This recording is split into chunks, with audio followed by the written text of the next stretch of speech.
What is up, Level Up Nation, and welcome to Thursday, September 9th, here at LvLUp Live, your home for gaming and sports news, brought to you by OTN Media. My name is Fiasco. You can call me Jon, and I am joined, as always, by the king of the courtside king. His name is Joey. What's poppin', buddy? Doing well, Jon. Today was phenomenal. We had a PlayStation showcase. We had a lot of other good announcements, like that Halo Infinite tech preview that we got to play in a couple weeks ago. It's coming back. We got another one coming September 24th. We have a lot to talk about today. We're going to break down that showcase and a lot more. We'll let you guys know the topics. I'm now fully paying attention because I was just tweeting and retweeting our stuff on the LvLUp account, which you guys should do as well. We'll put those socials over there in chat. Great segue. Speaking of socials, you can retweet those tweets easier if you're following the show. You can follow the show on Twitter and Facebook at LvLUp Live.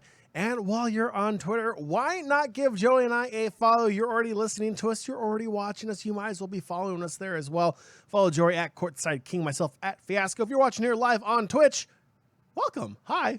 You can see us. Hello. You can see those handles right below our picture boxes, if you will. Showing our faces at the moment. If you listen to the audio version on the podcast feed later on, that's cool too. They'll be in the show notes for you below. And Nation, as always, if you wish to listen to the podcast version of the show, the LvLUp Podcast is available on Spotify, iTunes, Google Play, and Stitcher, and pretty much everywhere else you can find an RSS feed for podcasts. Just look up LvLUp Live or LvLUp Podcast. They will both pop up. And since you're listening to the podcast version, we do have one favor to ask you. That one favor is to leave us a review and or rating. You can do one, you can do both, you can do one or the other. It's completely fine. But please do provide some feedback so we can make this show what you, our listeners and viewers, want the most. And we are all ears and enjoy the feedback. So please do leave us a review. Also, Patreon. We have a Patreon. Oh my gosh, it's Patreon. Patreon.com/OTN. A lot of cool stuff on there as well. We are still in the process of revamping things here and there, but it's never too late or too early to jump on the Patreon train. It almost sounds like the pain train. It's not the pain train. It's the Patreon train for OTN. Definitely check that out. Patreon.com/OTN if you do wish to support the show and OTN further. And just to piggyback on that quick, guys, our September update will be coming out shortly. It's for patrons only, and there should be some spicy stuff in there this month, so keep an eye out for that one. Ooh, I like it. All right, Joey, we teased a little bit at the top of the show here, but what are we talking about today on LvLUp Live? What are we talking about? We have a couple esport roster changes, nothing too crazy in that area. We're going to dive into a couple acquisitions, a little bit on the I'm not going to say smaller side because one of them is pretty giant as far as employees, but not the biggest of studios and teams and different things like that. But we'll be looking at those. We'll be diving hot and heavy into the PlayStation Showcase, breaking down all the titles we saw today, maybe skipping over a couple pretty quickly, but some we will definitely do a deep dive on. Then from there, rolling into quite a few things to look forward to in the month to come. And last but not least, LOL Worlds. We had the official update today. We now know how many teams are going. We now know what that format looks like, and we'll be talking about that as well. All right, and before we can even dive headfirst in today's amazing show, Joey, we have to hit on the drink of choice. It is Thursday. Happy Friday Eve, as always. Joey, how are you celebrating Friday Eve in beverage form today? Just trying to catch my breath from writing these notes quick enough for an early showtime tonight. But I ended up grabbing a sparkling water grapefruit edition. I think I had lime on Monday. Now we're going grapefruit. So switching things up slightly, but nothing super exciting on this side. Rum and Coke. Nothing hey, fun. That's classy. I like it. Classy. It's in a very large glass. I may have poured a heavy hand there, but it's completely fine. We'll be fine. Nothing bad's ever happened on here. There's never been any like random foreign political endorsements on the show or anything else. You know, it's all been pretty safe for about the last 200 episodes, so I think we're fine and we've moved on from there. Nation, before we hop into the show, just one more reminder. Again, we here at LvLUp Live and OTN Media are big supporters of the ongoing mental health movement, making mental health a normal topic, something that everyone should talk about, something that everyone should take seriously just as much as their physical health and well-being. September is World Suicide Prevention Month. But coming up this Friday, September 10th, is World Suicide Prevention Awareness Day. And a lot of great organizations are getting together to help bring awareness to mental health to suicide prevention and encouraging those people who may be going through a difficult time, who may be dealing with some difficult thoughts and some moments in their lives, to please seek help, and also helping prepare other people to listen and listen effectively, and also to provide support and help when and if that time is ever needed for a family member, friend, or anybody. So just a quick PSA here from our good friends at the AFSP. September 10th is World Suicide Prevention Awareness Day. Together we can help stop suicide. Join the American Foundation for Suicide Prevention for an all-day virtual event filled with inspiring conversations and guidance, as well as special guests from the world of entertainment. We'll help bring communities across the country together to help make a difference. Make sure you tune in tomorrow, September 10th, from 12 to 8 p.m. Eastern Time on Facebook Live. You can find that at AFSP National on Facebook if you would like to tune in. All right, Joey, we have our topics. Let's get right into it. It's going to be a fun show. Let's get right into gaming and esports news. Let's go! Absolutely. Talking about those roster moves to kick things off, we're not going to dive too hot and heavy into these, but Rainbow Six Siege has a new contender. That is Astralis, mainly known for their big moves over in the CSGO scene, a top contender over there. They've now made a jump into another gun-based game with Rainbow Six Siege with the acquisition of Disrupt Gaming's roster.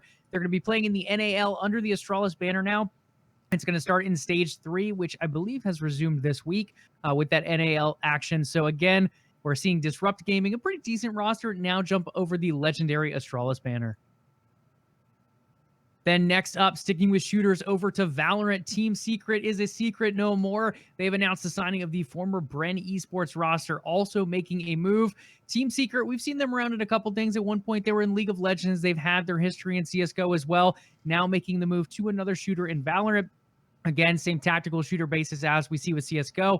Valorant being kind of that the hot topic in gaming right now as an up-and-coming esports scene.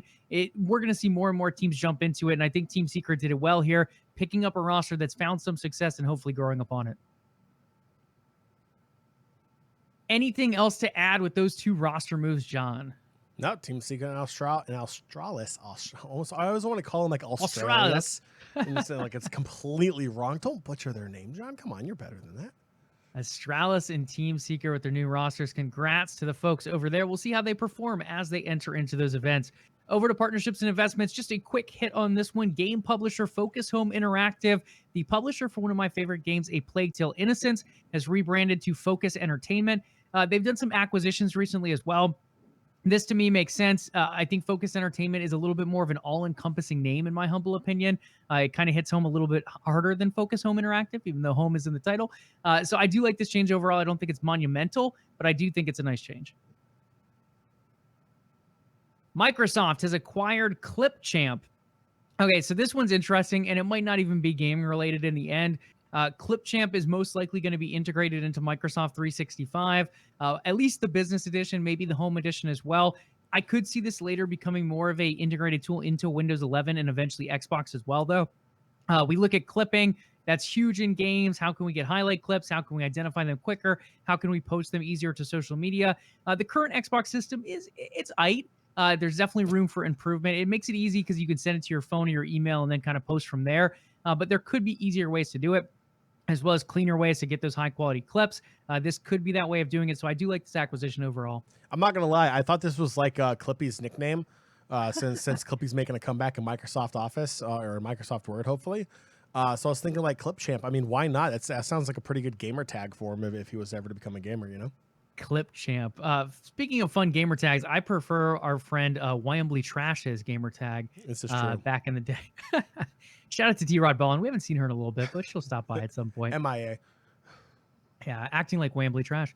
Sony has acquired Firespite. Firespite is a big studio, guys. 200 developers. What have they made? No one really knows too much of their titles.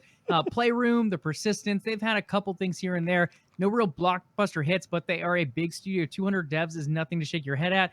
Sony going through and acquiring them based on a relationship that they've kind of built with them. So what are they working on next? The team is currently working on developing a AAA branching narrative adventure game that's supposed to be an ambitious dark narrative blockbuster, according to them, as well as a AAA quality new action shooter IP. These are all quotes coming from the announced article from PlayStation. I'm excited. I think that's a big move. Again, it's not a studio known for too much, but they have that relationship with Sony. It's something that Sony doesn't necessarily have to break the bank to acquire. And they're a studio that's hungry to do more, and coming out with two AAA games under that PlayStation umbrella that's already proven itself time and time again could be a big move right here. Yeah, and now that you have the backing of Sony, that definitely solidifies what you can do in the future. It'd be the same thing if they were acquired by Xbox. You know, having a major developer behind you, or console creator and entertainment system creator, if you will, really helps kind of ease the pressure a little bit, knowing that, you know, maybe you're not going to have as small of a budget as you might thought. Maybe they might be willing to help throw a little extra money into that budget to help make the game even better. So it's always great having the backing of a major player like a Sony in this case. Yeah, absolutely. More funding, more the ability to connect with more teams becomes easier under that same umbrella. So you can get something like a Naughty Dog or Insomniac to give advice on different things. And again, that funding from Microsoft, from Sony, from Tencent, whoever, there is definitely a lot more money involved with a lot of these acquisitions. A little bit of bad Sony news, and then we're going to roll into some good Sony news. They made a little bit of a misstep. I believe it was late last week, earlier this week. So Horizon Forbidden West, there's a bit of an upgrade fiasco. It is spelled slightly differently, but Jon is somewhat involved, I guess, in one way or Ouch. another. It was originally promised as a PS5 launch window title. Obviously, that has not made it out within the launch year here. On top of that, they were supposed to give a free upgrade to the PS4 version owners for their potential PS5 consoles. So Sony came out again late last week, early this week, and has reversed course on that, stating that dual entitlement would not apply to the standard and special editions of the game. A lot of people came out and were mad at it. A lot of Xbox fans are mad at it, just trying to stick it to the man here in a sense, because Sony's kind of going back on their word, and they're like, hey, this should not be a thing. We saw it before. I think it was NBA 2K with the Kobe Bryant edition, where they locked that next-gen upgrade behind a more expensive version. A lot of people are not fans of that, and it just continues to come throughout the industry as people kind of try to find their workaround to this dual entitlement, dual enrollment, Xbox Smart Delivery, whatever you want to call it, as far as getting to those next-gen versions. In the end, there was a huge outcry, and we had another reverse card played in this Uno game of cards. There was an outcry, and Sony flipped it back to being a free upgrade, but they did make a statement saying that future upgrades from PS4 to PS5 games will be $10 to move from those versions. So I don't like the fact that Sony flipped. I like the fact that we did see them reverse it. And while I don't like the idea of paying $10 more for an upgrade, at least they're hopefully more clear here, and we do see this moving forward. Yeah, you know, I'm not going to defend Sony. I'm going to kind of play like the glass is half full perspective here. If you remember the generation prior and every generation prior when it came to gaming consoles, upgrades to the new gen console for games really wasn't a thing that was done too often, if at all. So if you bought a game that came out towards the end of a life cycle of a console, and then you decided, hey, I'm going to go buy the new gen console, that would usually mean you have to buy the new gen title, or you can play the backwards compatible version of the game. Like, let's say, you know, you had a PlayStation 3 version, then PlayStation 4 came out, you could play the PlayStation 3, but we all know that probably didn't happen because Sony hates backwards compatibility. But just that as an example. As much as I enjoy the gaming community standing up saying, hey, look, you know, games aren't $20 anymore. Like, we're not paying $20, $30 for a game. We're paying $60, $70, $80 for a game. You know, if you're going to release a game at the end of a console generation, like, help us out here a little bit too. Yeah, do I think the upgrade should be free? 100%. At the same time, part of me thinks a $10 upgrade is actually a nice middle ground, because you're not paying the full price for a brand new version of the game for the next gen console. It's just $10. That's something that in most cases is something that I think people can get behind. I agree with you. I don't like the constant reversals by Sony left and right. Like, they're so confusing when it comes to how they're going to do things, how they're going to handle these games and everything. They're very all over the place. I actually don't have a problem with the idea of a $10 upgrade to get the new gen version of that game if it came out at the end of a console generation. Yeah, I'm kind of the same way. Like, I feel like it should be free, but if we're going to do anything, I think $10 is a lot more reasonable than paying for some ultra special edition or paying for a whole nother new copy. In the end, it's $10, and that's pretty much the price difference of the titles. Like, if you buy Horizon Forbidden West on a PS5, it's going to cost you $70. If you buy it on a PS4, it's $60. So you're really only paying the $10 difference that you would have paid for the base edition anyway. So with that mentality in play, I think it definitely makes sense here. Okay, sir, I think it is time. We're continuing to roll down here because we do have that beautiful Life is Strange show, or stream rather, after this. So we're going to roll into the PlayStation Showcase. Let's go ahead and run some of these videos as we talk about them. First and foremost is the Knights of the Old Republic remake. This is a big one. It's going to come out as a console launch exclusive for PlayStation. We don't know the time period for that as of yet. Typically with PlayStation, it's about a 1-year deal. There is a possibility that it could be a 3 or 6 month deal because we have seen those as well. But again, typically 1-year deals coming out here. It will also be releasing day and date on PC. I've seen an Xbox demo for this game, so I know it is coming to Xbox at some point as well. I just don't know when. And fun fact for the LvLUp listeners listening later, if you were a listener back in January, John and I told you this was in the works back then. Okay, sir, you're a big Old Republic fan, as am I. What are your thoughts on this trailer? I think if you followed me on Twitter, you would have seen my exact reaction. The only thing was missing was the video of me doing what I said I did, which was like screaming at my computer while watching this and jumping up and down. Thank God my boss was not in the office for that moment, as I had a completely like fanboy reaction to this. I think it's great. You know, we've talked a little bit here and there about, you know, what do gaming fans want? Like, if we hear rumors that there's something in the works and it's not quite ready to be shown, like in this case, there's no actual game footage being shown. It's a voiceover, part of the Sith code, talking about like this strong Sith that's come out of nowhere, if you will, a red lightsaber glow, a reveal of a figure, and then Revan's mask lit up by a red lightsaber. Look, that's all you needed to get me jumping and screaming out of my desk. Like, that's all fans want to know, is that things are actually in the works. And I feel like that's one of the big things that, you know, we took for granted during the pandemic, was that, you know, we went 15, 16, 17 months without any real updates. We didn't know, you know, hey, is this game still in development? Is this thing still on track? You know, these rumors came out. You know, we talked about it here on this show about, you know, what studio was going to do it, like, and the fact that, you know, we're looking at a possible Knights of the Old Republic remake. And now we see it. Yeah, there's no gameplay. There's no other information other than the fact we know Revan's going to be in it. It was really cool. It had a great voiceover. We now know it's 100% official now that it's publicly announced that the Knights of the Old Republic remake is going to happen. One of the best lore-based games in Star Wars history. Whether it's canon or not, it is still one of the best games to have ever described Star Wars lore. Is now going to have a full remake and release in the years to come, and it's going to be absolutely fantastic. I was so hyped when this popped on my screen, Joey. I'm stoked too. I've known about it for a long time, as did the listeners, but very briefly. Like, I mean, we didn't go into too much detail. So I'm going to give you a little bit more detail than what we saw in the showcase today. The gameplay is going to be different. So the original gameplay was turn-based. I've been told the new one is not turn-based. Thank God. So I don't exactly know what that means. I'm assuming action RPG is probably the direction we go, maybe like third-person action RPG. But I think that's a fun way to go about a remake. If you're going to remake a game instead of just a straight-up remaster of the game, I want more than just new graphics. I want something else. So I think the idea of changing the viewpoint is a fun way to move it from a remaster to a remake, and I think that'll be pretty cool.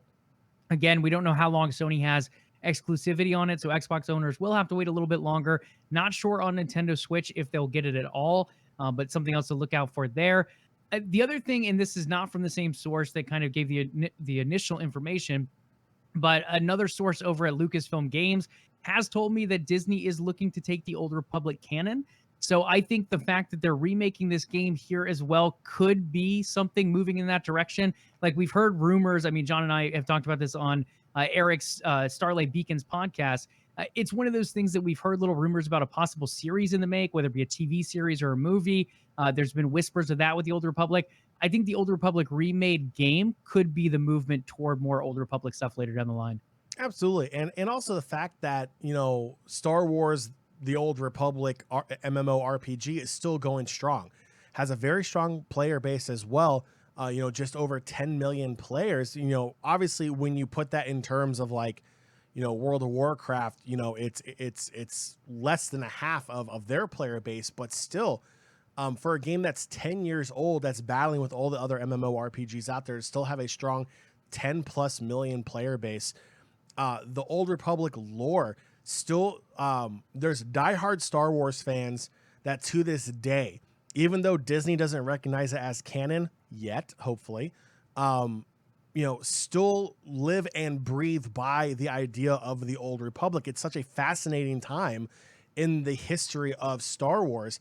And if there's any part of the old Legends lore that they're going to bring back, I feel like if they brought back the Old Republic, then not a lot of people can really complain about Disney anymore, because I feel like that's like the biggest complaint people have with the current lore with the Disney takeover of Star Wars, is that the Old Republic was left out. Yes, there's some other issues going on there too, but lore wise, you bring this back in, you bring Revan back in and the story of Revan, it's great. You change the gameplay. Please change the gameplay. Thank you for confirming that, Joey. It is confirmed. The gameplay mechanics, which barely passable back in the early 2000s when it came out, is going to be changed. And that's going to make the game even better. I cannot wait. Like, normally for remakes and remasters, I don't get too excited. For this, over the moon, because they are changing that gameplay mechanic. I think it's going to be out freaking standing. And I really think that's the key. And like, I hope they don't go too crazy with the story changes. Like, sure, you can throw in some new fresh things here and there, but I feel like overall the story was really deep in the original.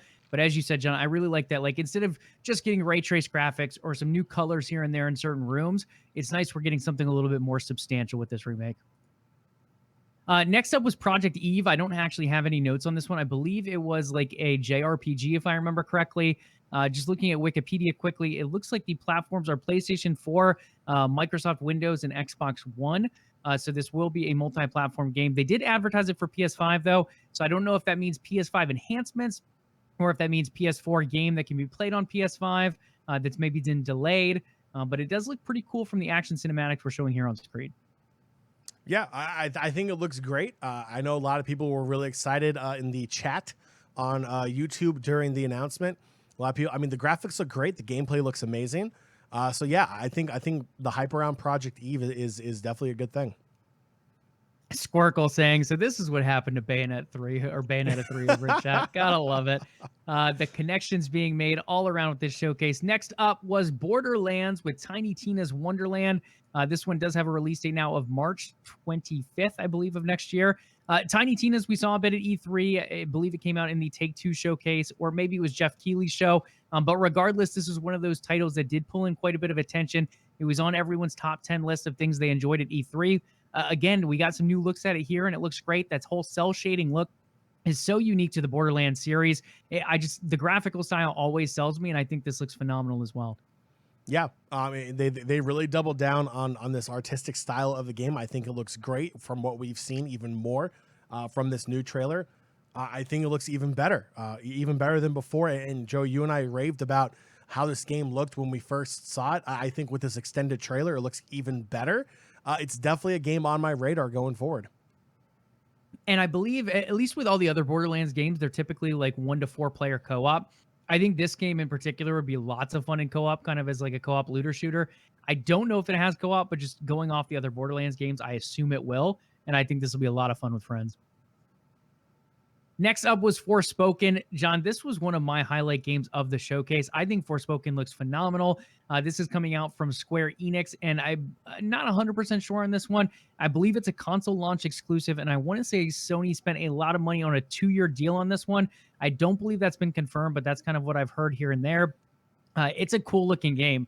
Super unique, very different, kind of... I was about to use an anime reference, but where someone gets dropped into a different world and they're kind of living some new experiences. That's kind of how this one starts out. It looks like she's in a city, maybe New York, maybe LA, and then eventually gets dropped into something that's a little bit more medieval looking. The abilities look cool. The graphics look cool. It looks so much better than we saw it just I believe earlier this year is when we first saw it. It's just getting better and better graphically, and I feel like this is going to be a game to look out for when it eventually comes out.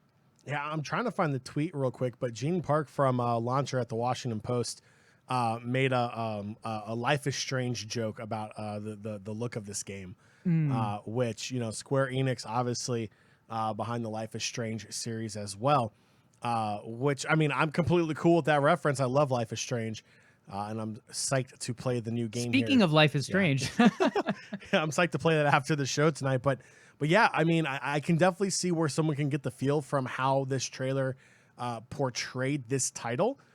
But Joey, I mean, again, looking at this as we fly through some of the terrain here on screen, it looks absolutely stunning. It looks absolutely beautiful. I can't wait to learn more about Forspoken, more about the game, more about the story behind it. It looks absolutely beautiful, and I would expect nothing less from Square Enix.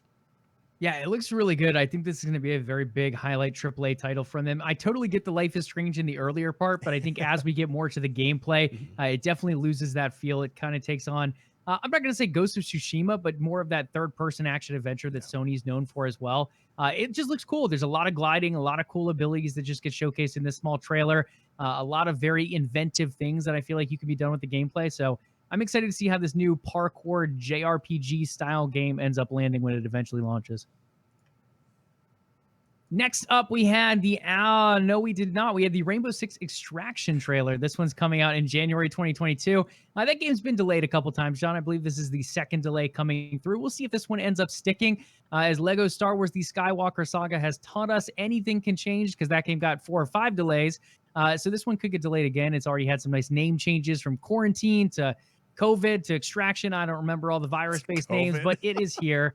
January 2022 is when it's supposedly going to launch. I thought this looked nice. Again, it's a game that somewhat grabs my attention, but I'm also like, I'm not super sold on paying full price for a game like this. Yeah, I think it looks great. It's, I just, Joe, I'm gonna be honest. I feel like we're being really bombarded with these styles of games where it's like either post-apocalyptic or very 21st century, like new Cold War or new war kind of ideals between Rainbow Six, Call of Duty, Battlefield. It just, I mean, I'm not going to say it's oversaturated, but I just feel like because we had that 15 to 18 month kind of layoff, that they're all kind of coming out within the same similar window. And because that's happening, the uniqueness of each title isn't really being shown. It's not as easy to see. Because in all honesty, like looking at this, I'm like, okay, you know, like if you were to tune in right now to this Twitch stream and see this, would you think Rainbow Six or Call of Duty?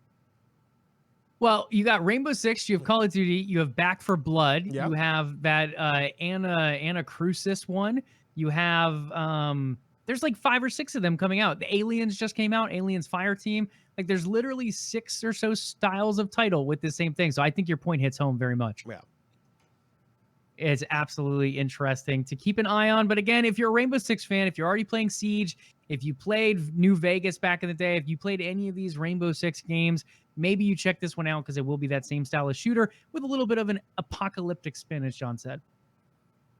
Alan Wake, fans of Control, fans of Quantum Break, fans of the original Alan Wake, you're getting a remaster. This was already mentioned earlier in the week. It will use the Northlight engine previously used in one of my favorite games of the decade, Control. Really cool stuff coming in there as far as that engine. The ray tracing is phenomenal within it. Now Alan Wake getting a nice little remastered look. It should look a lot brighter. Now, again, this is a remaster, not a remake. So keep in mind the differences there between Coder and this one. But overall, you should get some really nice visuals coming out. I don't think you're going to get too many changes outside of the visuals. Maybe some gameplay things here and there, but nothing as big as changing from like a turn-based to an RPG. The game will support ray trace reflections on Xbox Series consoles, PS5, and PC as well. Next up was GTA 5 and GTA Online. As big as this game is, there really isn't too much to mention here. It was just a nice old trailer of stuff that you've already used to being seeing, just with some nice graphic upgrades here and there. We have heard that this game was in the works for PS5, eventually for Xbox Series consoles as well. All these new remakes for these next-gen, current-gen, whatever you want to call them, consoles at this point. Another one's coming through, but it keeps getting delayed, John. This is another thing. where a lot of people expected this a lot closer to the launch of the consoles. Then they're like, okay, we'll settle for spring 2021. Nah, fall 2021.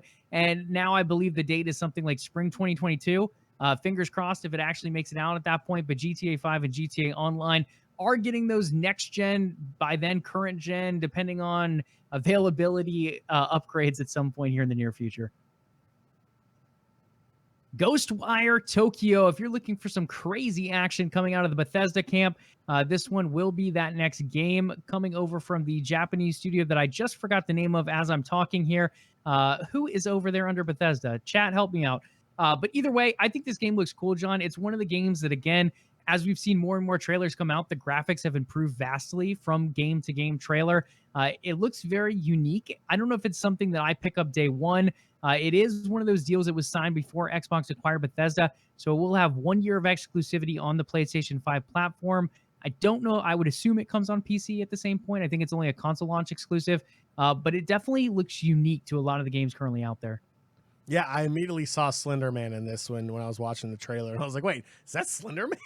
This kind of blew my mind there a little bit. But yeah, no, I think it looks great, and I think you're spot on with this title and the title we're going to be talking about next.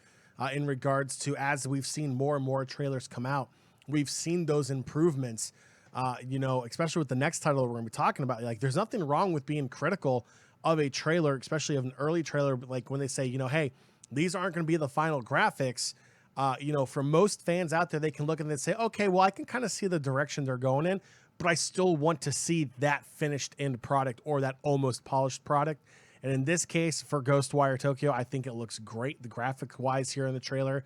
Obviously, best settings, best hardware they can possibly use to make this look the best. That's the whole point of marketing, and we're going to see that in the next title as well. I think it looks great, and I think a lot of people are rightfully so excited about it. Yeah, I think vast improvements. And by the way, guys, that studio is Tango Gameworks over there in Japan under the Bethesda banner. So that will be coming out again, PlayStation 5 console exclusive. Will also be coming to PC and then 1 year later on Xbox Series consoles as well.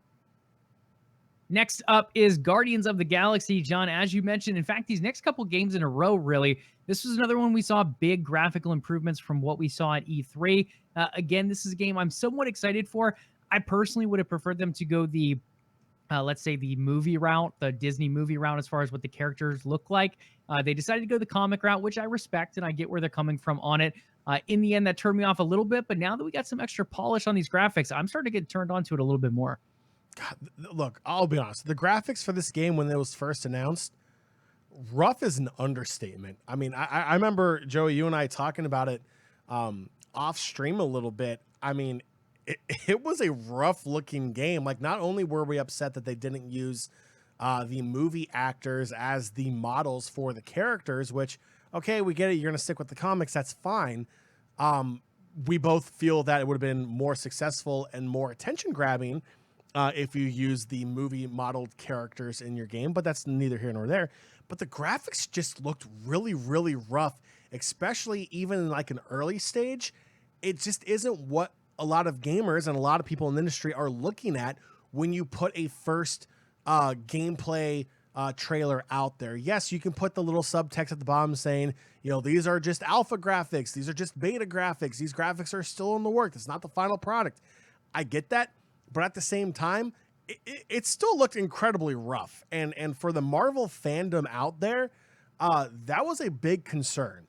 Guardians of the Galaxy is a very I'm not gonna say overhyped. I think it's a very well respected Marvel property, and I just feel like if you don't do it right, you alienate a lot of Marvel fans.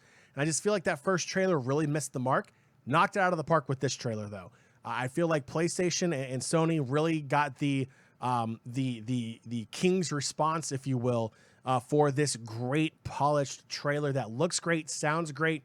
The animations look even better. I mean, everything about this trailer that we saw here today just looked so much better that don't even bother showing people that first original trailer. It's completely worthless. Show them this trailer. Yeah, I think you hit on a lot of the big points. Like, one, the graphics look so much better. Just the level of polish on it is just so much higher than what we saw in June. The other thing is the environments, Sean. Like back in June, the environments didn't look that great. And it kind of goes back to polish in a sense. But I feel like we got so much more variety shown here. We got even some flight stuff shown with in-space views. They just really gave us a lot more variety and a lot more polished variety at that. Last but not least, I think this is an IP that people fell in love with in the movies. And I do think there will be a bit of a disconnect there between the comic book characters and what we see here in the game compared to the movies. But at the same point, now that we're seeing more polish on it, now that we're seeing some more of that Guardians of the Galaxy humor in it, I think this game will end up selling pretty decently. Next up was another game that we saw in alpha. The difference with this one, John, this was probably one of the most gorgeous looking games I have ever seen labeled as alpha. Vampire the Masquerade Blood Hunt. I am not the biggest vampire game fan. I am not ready to dive in, click a button, and suck someone's blood. It's not really toward the top of my radar, just up there with a lot of those zombie games as well. But I can't deny how gorgeous this game looks. Like every little bit of the environment looks phenomenal. The gameplay looks super fluid. Everything is just coming together so cleanly. And again, this was a game that looked phenomenal in alpha. Yet the last two trailers we've seen have improved on it every single time. I couldn't even tell this was the same game until I saw that guy bite someone. Like literally, it looks so different from what original saw. It's just very impressive. Again, not the biggest vampire game fan myself, but I can't deny this thing looks pretty darn gorgeous. Yeah, and also what Joey's telling you, he's not a big fan of garlic either, which kind of tells you why he's not a fan of this, is because he's low-key Or a vampire. sunlight. Or sunlight, yeah. He's a day walker. He has an umbrella when he goes outside because the sun burns. So I'm not saying Joey's a vampire. I'm just saying that there's a good possibility Joey might be a vampire. Yeah, please keep your wooden stakes away from me. Only beef steaks allowed here. But yeah, this game, I'm not going to lie, John. Does this look, I know you're like me, where you're not the biggest like vampire / zombie type of fan. But I really can't deny how fun and interesting this game is starting to look to me a little bit more. Yeah, it looks great. And like you said, it's a game like our last several titles we just reviewed that have grown more and more with each trailer, with each release that we've seen of gameplay, of actual footage, of the graphics. I think it looks great. The gameplay looks exciting. Again, it's not really, grabbing my attention because I'm in that same boat as you. I'm not a big vampire style kind of gamer. If this was on Game Pass, then I would probably end up downloading and playing it. It's not a game that is like, ooh, I want anything to do with this game. The game graphically is good enough to get my attention. The gameplay looks absolutely fantastic. It might be the game that changes my mind on vampire-based games. But again, if it was one of those things, if it was available on an Xbox Game Pass where I didn't have to pay $60 or $70 to play it, then I would probably end up playing it. But I mean, that's my one real hang up is chat is saying it's free to play. Wait, is it? I didn't know that either. Is it free to play? We'll have to take a look at that one. But if that's free to play, that is a big win for them, in my opinion. I think they could pull in quite a few people. Absolutely. Oh, it's a battle royale, so it is free to play. Oh, sweet. Boom. Cool. So we'll keep an eye out on that one. John, you won't have to pay for it. You can just download it. We can jump in there, suck some blood, kill some enemies, and see what happens. Just like you can do in Deathloop. We've talked about Deathloop quite a bit. That is a console launch exclusive. Again, now produced by Microsoft and Bethesda, but it will be going to Sony for 1 year of console exclusivity. Going to skip over the next couple games and jump to some of the heavy hitters before we keep moving on in today's show. Uncharted. This is a big collection game that we have seen on PlayStation. It's going to make a little bit of a jump here, John. Not only a jump from PlayStation, previous PlayStations rather, to PS5. We are seeing a nice new remastered collection heading to PC as well. LvLUp listeners, we've been teasing this one for a while, and it is not the last big Sony title. Uncharted is going to have some fans going a little bit crazy, and I think some new PC gamers will be big fans of the series. But there's some other Sony ones that are eventually going to make their way to PC that might end up sending some Sony fans over the edge a little bit as far as their Twitter rants go. But we'll have to keep an eye out for that one. For now, Uncharted, a very big series from Sony heading over to PC. I think it's a big win for everyone involved, even if the Sony fanboys do want to argue against it. I think it's going to sell very well, and I think they're going to bring in some new fans as a result. Drew, are you telling me Sony fans overreact? I think there's probable cause for that in past experiences. That's fair. Moving into another one. This was a game I was excited to be announced. I'd heard this just a couple weeks ago that there was another Marvel game in the works over at Sony. This one is Wolverine coming out of Insomniac. We are hanging on the OTN Discord server, discord.me/OTN. By the way, for those listening, if you want to join, we are chatting about this one a little bit. People are like, Spider-Man 2. And I'm like, I don't think this is Spider-Man 2. And it ended up being what I thought with Wolverine. A nice little reveal there from the studio of Insomniac that does bring out those amazing Spider-Man games. I think this looks great, John. I think it's awesome that Disney is once again giving a little bit of faith to Insomniac to use their IP even further. They've shown they can do it very well with Spider-Man. I think they're going to do it really well with Wolverine as well, now with some different style of melee combat being involved here. And I wouldn't be surprised if this is the last Marvel IP we do see out of Sony Studios. So I'm going to be completely honest. So I was watching this in my car as I was driving home from work. And when I saw the bloody knuckles in the hand, to me, while I was driving and watching this, kids don't do that at home. To me, it looked like Deadpool's burnt and like disfigured skin. So before the blades came out, I was like, oh, sweet, a Deadpool game. And then I saw the blades come in. I was like, oh, it's Wolverine, which is a very odd reaction to have because Wolverine is really, really cool. But at the same time, I was really excited for a possible Deadpool game. But then again, my eyes were playing tricks on me as I was watching on my phone while driving. So I wasn't paying attention. There you go. But it looks good. Yeah, so people, do not look at your phone while driving, and you won't get mistaken for whose bloody knuckles are whose, or get into accidents, which is even more important. So let's not do that. But again, John, Insomniac has been around the block. They've done a phenomenal job with Spider-Man. I think they're going to knock Wolverine out of the park, and I really could see Marvel and Disney trusting more IPs over to them, as they just seem to do superhero games really well so far. We'll see what their next foray does look like here with Wolverine. Next up, not to hit on it too much, Gran Turismo. This is pretty much the Forza Horizon from Xbox of Sony over here. It's been a franchise that's been around for a very long time. Very popular. I think the customization looked great in it. The environments look great in it. It was a nice, I'm not going to call it a sizzle reel, but we didn't see too much as far as actual like details regarding it. It was more like, let's look at these amazing graphics, kind of what we did with Forza. And I'm sure they'll talk more about specifics of the game later down the line. But as far as racing games go, John, I think Gran Turismo looks phenomenal. I think PlayStation fans will be happy with this one. Yeah, I'll be honest. Me switching over to Xbox, this was one of the games I'm going to miss. Gran Turismo was a game I grew up with. I absolutely loved it. It's a solid racing game. At the time when they didn't have too many racing titles kind of pushing them along, they really did kind of set the stage of like what the golden standard was. And now that we have other racing games out there, they kind of push Gran Turismo to be the best version of itself. And I thought this trailer was absolutely beautiful.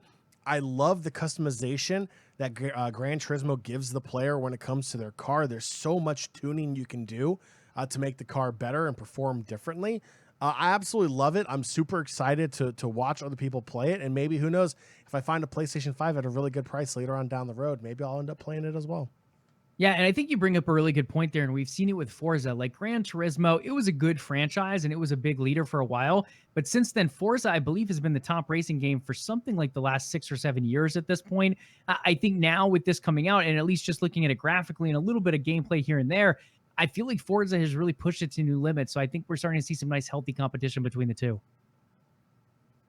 Next up was a game I did not expect to appear in this showcase, but apparently Insomniac is just absolutely insane. Spider-Man 2, John, we got a first look at Spider-Man 2 with a release date of 2023 tentatively. We'll see where in 2023 that does eventually land, or if it gets pushed back due to COVID. But seeing a look at Spider-Man 2 so shortly after Spider-Man Miles Morales last November, then we had Ratchet and Clank in, like, I believe it was June that released. Then you end up seeing Wolverine here, and now Spider-Man 2. Insomniac is just straight up carrying the PlayStation Studios right now. Now, obviously, Naughty Dog's going to come out with some great stuff eventually. They do have factions in the work over there. You have other great studios as well with Sony Santa Monica and God of War, which we saw today as well. But Insomniac, John, it just feels like huge title after huge title coming out of that studio, and another big teaser here with Spider-Man 2. Yeah, they're absolutely freaking killing it. I mean, this is a Spider-Man game that a lot of Spider-Man fans are just watching this trailer. They're like, this is like, I'm a big Spider-Man fan, and I'm sitting here being like, damn, I really wish I had a PlayStation 5 right now for 2023. I think it's absolutely great. The fact that Venom's going to be in it as well, I think it's going to be really, really cool. I know in the comic book series, Venom and Spider-Man have a lot Not in common, but they have a lot of appearances together. There's a lot of story between both of them. So I think it's really going to be really, really cool as a game as well. I was super excited to see this, and I know pretty much every Spider-Man fan across the world right now is super excited. Yeah, and this is one I don't know about. I don't know if it's going to eventually make its way to PlayStation or to PC rather, but I feel like the Marvel games are probably up there for contention of possibly going to PC at some point. I don't know if this will be a day and day launch, which I highly doubt, but I could see a 6 month delay or a year delay and them eventually moving it over to PC as well. We'll have to keep an eye on that, but their biggest thing is trying to keep it away from Xbox consoles. So I think them putting it on PC is becoming more and more of a warmer topic over there on Sony, and we're going to see more of those legendary franchises make their way. Maybe we eventually see some of these Marvel licenses as well. Last but not least was God of War Ragnarok. The title is now officially announced. We've been calling it that for so long. I feel like that was the worst kept secret being the title. I think this looked phenomenal. A lot of people are actually a little bit down on the graphics here, saying it doesn't look like a huge improvement. I personally think it looks very good. I also think with some more polish, like we've talked about with 3 or 4 games so far in the showcase, it's probably going to look even more phenomenal when it eventually comes out. But story-wise, I don't think it gets much better than God of War, and I really think this game is going to be another huge hit. Yeah, there are times where I think fans have a right to criticize the graphics. Example, that really early Guardians of the Galaxy graphic trailer that we saw. But don't sit here and be like, oh, it's not that big of an upgrade over PlayStation 4. This game is still graphically amazing. It is still an absolute challenge to even get it to do what it's doing right now, like you're watching live on your screen. The game looks great. The gameplay looks absolutely amazing. The cutscenes, the cinematics look fantastic. Is it going to be the final product? Probably not. Will it get better here and there? Absolutely. Will it look better based upon your television settings when you're playing it on your console? Abso-freaking-lutely. People also have to remember this is being streamed live to YouTube or to Twitch or to whatever platform you're watching it on. So don't automatically think oh, it's a complete utter disaster unless you can visibly see horrific mistakes in there. This game to me looks absolutely beautiful. Everything I've seen in these trailers, the cinematics look smooth. The gameplay looks really good. Very God of War feel to it. The mechanics and everything, how it slows down during certain moves to increase dramatic effect, looks absolutely fantastic. We're seeing a new side of certain characters in different situations. This is the trailer that people want to see for a major title like God of War. This is going to get people excited for the story. This is going to get people excited for the new game when it comes out. It has everything old school God of War fans love and new school God of War fans love as well. I think this was the perfect trailer to go out on. Yeah, I think it's great. And again, even if we want to say the graphics look exactly like PS4, which we disagree with, but let's say they do, I think that's a huge compliment to Sony Santa Monica that the graphics on PS4 looked this good. To be completely honest, it looked very impressive on PS4. I think this new game here on PS5, again, even without that graphical polish, because there's still going to be time for development on this game, I think it's going to push boundaries again. Let's say God of War pushed boundaries previously. It's going to continue to push boundaries as far as graphics go, and I think this one is going to be a very, very big hit with Sony fans, as well as fans of other consoles that unfortunately aren't able to play it. I think it's a big series, one that I hope eventually makes its way to PC as well. Okay, so that wraps it up. Just a couple other notes here with the PlayStation Showcase. One thing that surprised me a little bit was almost every title in the showcase is actually coming to other platforms as well. This is something we already see regularly with Xbox. Pretty much every first-party Xbox game comes to PC too. This one had 4 games that are going to be PlayStation exclusive.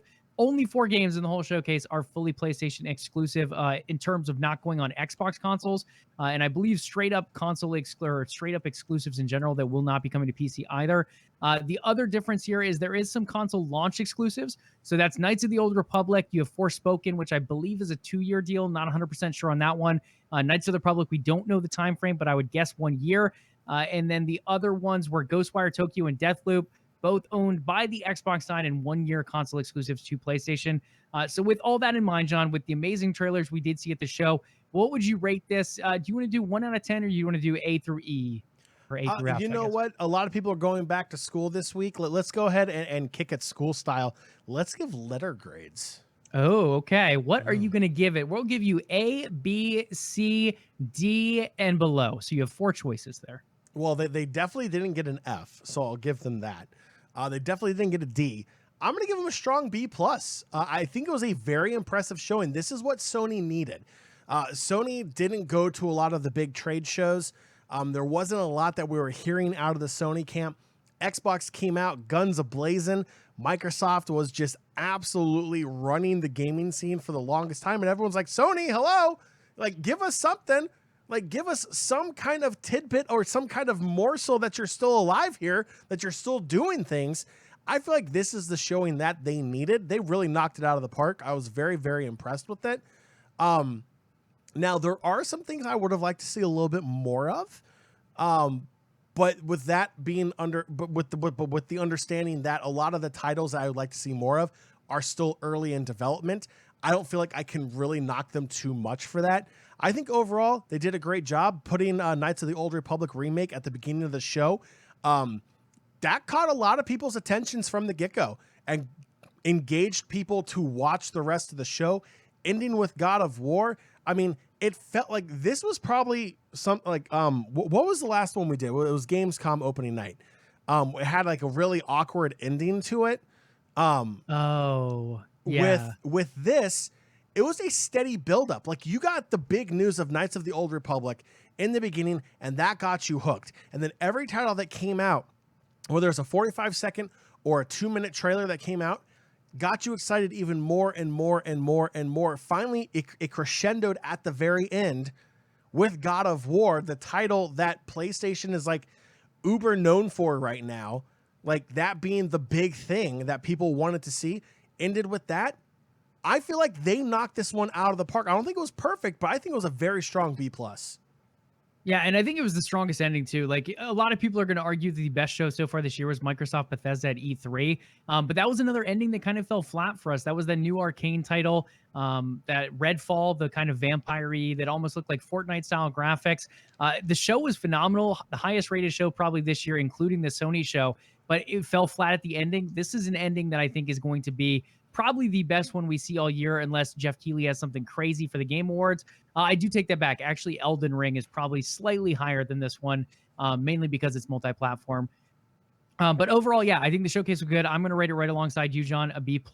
I think it was a really strong showcase. I think they showed some really good, unique titles, 4 really solid PlayStation exclusives. You gave some hope to PC fans with the Uncharted collection coming over to PC. The only really discredit more than anything is they have some more stuff in the works that I thought was ready to be shown. That could be more on me and my personal expectations. The other thing was a lot of these being third-party titles. A lot of these games also coming to Xbox, PC, and some of them even going to Switch, I think does take away from it a little bit.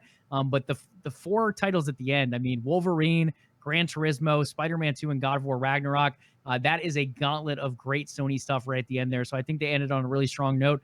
So I'll go B+, maybe even tilting a little bit toward A-, but I think I do settle on B+ in the end. Okay, just a couple other things here before we get ready to wrap up today's show and head into John's stream. THQ will be showing a digital showcase event. This is September 17th at 12 p.m. Eastern Times.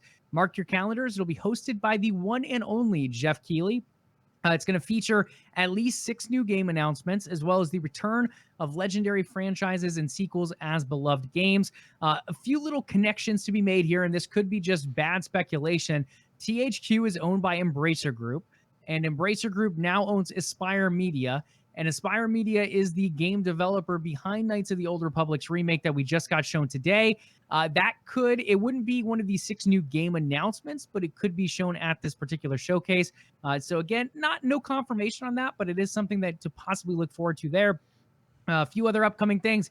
Halo Infinite. If you did not get a chance to play the tech preview originally, I personally think it's one of the best multiplayer games that I have played in a while. I don't think I've been this excited for multiplayer since like Call of Duty 4 Modern Warfare.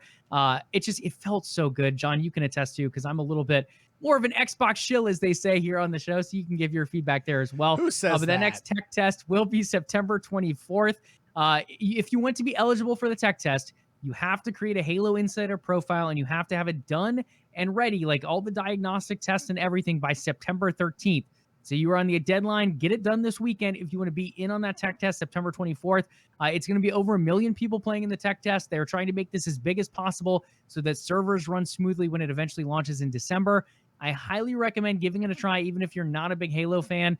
It feels different, but also the same as some other Halos. Like it is, they found somehow to make a sweet spot between Halo 3 and Halo Reach, and even some more like Apex Legends-y type of things. It feels so good. So I highly recommend registering. John, what are your thoughts on Halo Infinite after that first tech preview? Well, first off, Joey, nobody should be bullying you. Nobody should be calling you names. The only person who gets to call you an Xbox shill is me. I don't expect, like, if you're one of the people that's going to Twitter and blowing up Joey's notifications, calling him an Xbox shill, definitely do not do that. If you're in our Discord server, do not @Courtside King and call him an Xbox shill. That's just very rude. If you are here watching live on Twitch, do not @Courtside King and mention him and call him an Xbox shill in the chat. It is completely uncalled for. Do not go on Twitter and do that. Do not go on Discord and do that. And definitely do not do that here on the show in the live chat with Joey right here. I'm the only one that can call him an Xbox Okay, show. wait a minute. For the podcast listeners, John has this giant smirk on his face as he said, just imagine a /S after everything he just said. But yes, I don't get it too often from anyone but John and a few others in the OTN Discord. But that is one thing. I'm very hyped for Halo Infinite, at least the multiplayer portion. It felt great. John and I had a lot of fun with it. It felt like one of those games where we just jumped in and got super sweaty early on. Like a lot of the games, it's like, we'll have some fun here and there. But I feel like just as soon as it switched over to PvP, we went to like straight comms. We were calling things out the best we could based on limited map knowledge. And it was so much fun. So I'm super excited to eventually test that again. September 24th. Get your testing stuff in September 13th, though, guys. Last but not least, on the upcoming, we're not going to talk about game releases for time's sake here, but DC Fandom is coming in October. For those waiting to see more on Suicide Squad, Kill the Justice League, or Gotham Knights, both games will be in attendance there. So mark your calendars, October 16th. Let's talk esports to wrap up today's show. Overwatch League, we just had the play-ins wrap up. We do have some time before playoffs, so we will touch on those a bit later. John, do you just want to hit on, I guess, just slightly who has made it through play-ins into playoffs? Sure. Let me pull that tab. I know. I'm trying to pull it up, too. I was like, I hope he has it up. Scrolling down real quick. Let's see here. Playoffs. Okay, I have got it. We have it up. So I'll just get your brief thoughts here. So the winners bracket, guys. For match 1, we have the San Francisco Shock up against the Shanghai Dragons. The Shock come in as the 6th seed, the Shanghai Dragons as the 1 seed. The reason some of these seeds are going to look a little bit off compared to what you're used to in sports and esports is because there was some selection that went on between the teams picking their opponents. Match 2, we have the number 7 seeded Philadelphia Fusion up against the number 4 seeded LA Gladiators.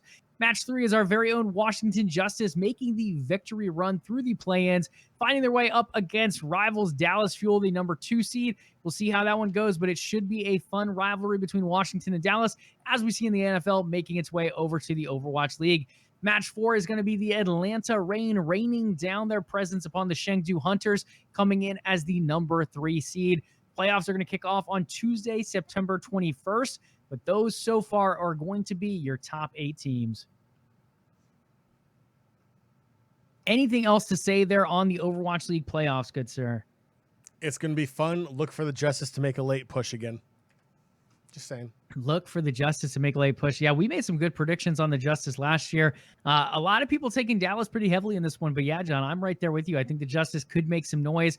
They looked hot against Houston. They pulled it out in 5. And I think Dallas is one of those teams we've seen them go back and forth with. So don't sleep on the Justice. Justice could be served once again.